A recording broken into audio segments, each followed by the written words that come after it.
જય માતાજી બધાને. મિત્રો, હમણાં તો નીલા કલરના ડ્રમ ઘણી જગ્યાએ દેખાય, પણ આ તો આદુ યજ્ઞથી હાલ્યો આવે છે. અત્યાર હું નથી, જોકે બધી નારી એવી નથી. નારી તો સન્માનને પાત્ર છે, નારી નારાયણી છે. પણ દીએ ડરે દોલડે, રાતે વશિયર પણ મોડે, બેતાલ કહે સુન વિક્રમા, નારી ચરિત્ર એ કરે. જૂના વખતની એક વાત છે. રાજા શેચકજી ગોહિલ, રાજસ્થાનમાં એમનો રાજ. એમના રાજમાં એમનો જ એક સૈનિક, ભૂતપૂર્વ સૈનિક, એના દીકરાના લગ્ન થયા, ઘરે વહુવારું આવ્યા,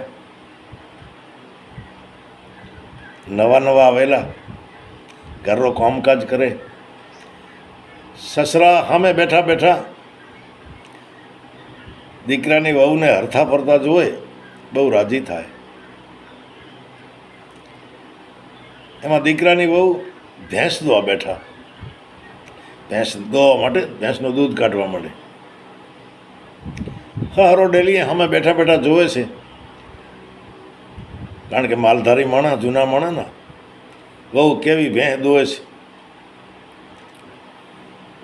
એ બોઘણો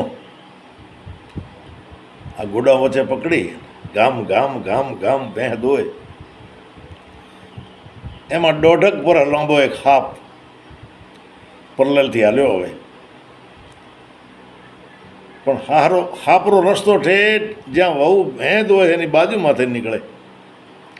હાપને અહીંયાથી નીકળવાની ગણતરી. હારે હાપ જોયો, વહુવારીએ હાપ જોયો, પણ એણે દૂધ દોવાનો બંધ ન કર્યો.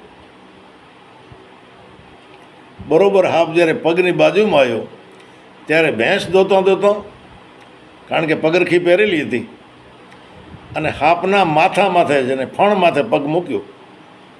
હાપ મૂંઝાણો, પગને 2-3 આંટા દીધા, પણ આ તો હેમતવાળી બાઈ હતી. પગ માથે દઈને દૂધ દોવાનો ચાલુ રાખ્યો. હારે તો પરસેવો વળી ગયો ભાઈ. ખેર, બાઈએ દૂધ દોયો, બોઘરનો એક બાજુ મૂક્યો, ઊભા થયા, પૂંછડીને પકડીને પગને જે 2-3 આંટા દીધા હતા એ ખોલ્યા અને ઘા કર્યો. હાપ વાળથી બારે પડ્યો. હરો ધ્રુજી ગયા. આ તો બાઈ દૂધ લઈને ઘરમાં ગઈ. દીકરો ખેતરે ગયેલ, સમાચાર મૂક્યા, બેટા ઘરે આવ. દીકરો ઘરે આવ્યો. દીકરાને કીધું કે આ તારા ઘરના જે છે એને પિયર મૂક્યા, તારા કામના નથી. પણ બાપુ, આનો કાંઈ વાંક ગુનો? તો કે એ કાંઈ નહીં, હું કહું એટલે એ બ્રહ્મ વાક્ય, જા મૂકી આવ. એ ગાડો જોડ્યો. બાઈએ કીધું મારો વાંક શું? તો બસ મને કાંઈ ખબર નથી, મારા બાપનો હુકમ થયો, આપ આપના પિયર જાઓ. પિયર ગયા. દીકરીના મા બાપને બહુ હમો લાગ્યો, ભાઈ અમારી દીકરીનો ગુનો શું? અને મને તો એક જ વાત પકડી કે અમારા કામના નથી. પછી એ દીકરીના માવતરતા એણે વિચાર કર્યો કે હવે એ દીકરીને પાછી એ જ ગામમાં દેવી છે. એને હરતી ફરતી જોઈએ ને ભલે એમને બળતરાવવું પડે, કારણ કે વગર ગુનાએ મારી દીકરીઓ ત્યાગ કર્યો છે. એ ગામમાં એ જ જ્ઞાતિનો એક કોટ નીકળેલો આદમી, દીકરી કોઈને દે નહીં, એ કોઠીએ ને દીધી. કોઠિયાના ઘરનું કામ કરે, એના રોટલા ઘડે, એના લુગડાં ધોય, અને કામગરી બહુ કયાગરી. ઓલે આ મનમાં પસ્તાય, બીજો તો કોઈ ના પસ્તાય, પણ એનો ધણી જે જૂનો હતો એ રોજ પસ્તાય કે મારે કરી છે ને, મારો ઘર ભંગાણો. એમાં 12 મહિના થયા, અને એક દિવસ તડકેનો ટાઈમ, બાઈ પાણી ભરે કૂએ એકલી. એમાં જે એનો જૂનો ધણી હતો એ ઘોડું લઈને નીકળ્યો. સ્વાભાવિક છે, ઘોડાને પાણી પાવા માટે ઊભો રહ્યો. એકબીજાના સમાચાર પૂછ્યા, કેમ છો? બાઈએ કીધું, કેમ છો ને શું વાતો કરો છો? તમે તમારો ત્યાગ કર્યો, આ કોઢિયાના રોટલા ઘડો છે. મારે તો તમારી બહુ સેવા કરવી હતી, પણ તમે મારો ત્યાગ કર્યો. પણ મારી ઈચ્છા છે કે આજે રાતના વાળો મારે ત્યાં કરો. મોડેકથી આવજો, મારો ધણી હોઈ જાય પછી આપણે ભેળા જમશું. આણે કીધું, હું આવીશ. ખેર અલગ પડ્યા. આણે બાપને વાત કરી કે આજે મારે વાડીએ રોકાવવો પડશે, ઢોર ઢાંખર ભંજવાડ બહુ કરે છે. બાપે કીધું, રોકાઈ જાઓ. આ વાડીએ રોકાણો અડધી રાતનો ગજર ભાંગ્યો અને બાઈથી વાયદો કરેલો. એટલે ધીરે ધીરે ધીરે એના ઘર બાજુ આવવા માટે નીકળ્યો.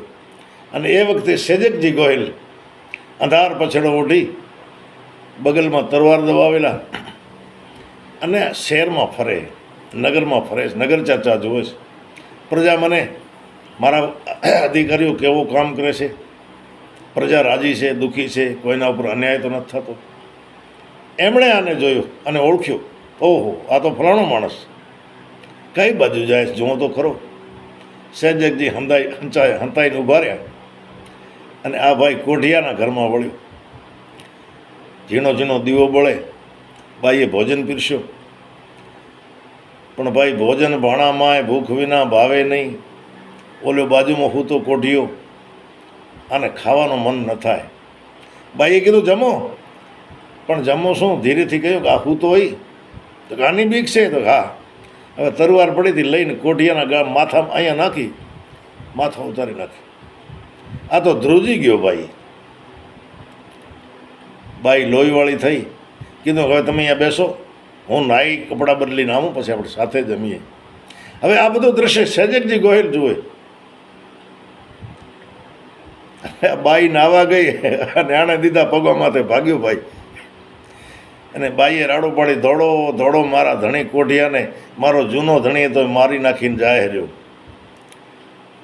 સવારમાં સહેજકજીના સિપાહીઓ આવ્યા, એને પકડવામાં આવ્યો અને કીધું કે આને ફાંસી દો, આ કોઢિયાને મારી નાખ્યો. પણ સહેજકજી આ બધો નજરો નજર જોયો હતો. સહેજકજીએ કહ્યું કે ફાંસી આને નથી દેવાની, ફાંસી આ બાઈને દો, કારણ કે મેં નજરો નજર જોયો છે, એ મારનારી બાઈ જ છે. ખેર પછી ફાંસી દીધી કે ન દીધી એ તો ભગવાન જાણે.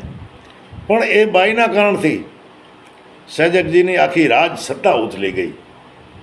અને એ સહેજકજી આપણા ગુજરાતમાં આવ્યા અને જેણે ભાવનગર વસાયો એ સહેજકજી. તો મિત્રો, આ નીલા કલરના ડ્રમવાળો હમણાં જે હાલતો હોય છે ને, એ તો જૂના વખતથી હાલતો આવે છે.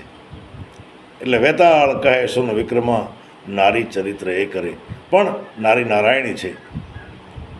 અપવાદરૂપ હજારોમાં એકાદી એવી નીકળે, એમાં કંઈ બધી નારીઓ ખરાબ નથી. તો સૌ નારીઓને વંદન સાથે જય માતાજી. મારી વાણીને વિરામ દઉં. જય હો.